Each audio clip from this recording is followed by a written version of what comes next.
এই গরমে best dessert হলো ফ্রুট সাবু কাস্টার্ড। এটা বানানো খুবই সহজ।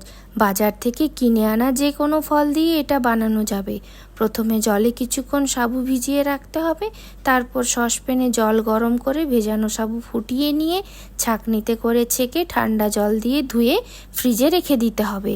এরপর পরিমাণ মতো দুধ নিয়ে ভালো করে ফুটিয়ে তাতে একে একে চিনি, গুঁড়ো দুধ, কাস্টার্ড পাউডার মিশিয়ে নিয়ে 2 মিনিট মতো ভালো করে ফুটিয়ে নিয়ে ঘন করে নিতে হবে। তারপর ফ্রিজে ঠান্ডা করতে রেখে দিতে হবে। এরপর সব ফলগুলো ছোট ছোট পিস করে কেটে নিতে হবে।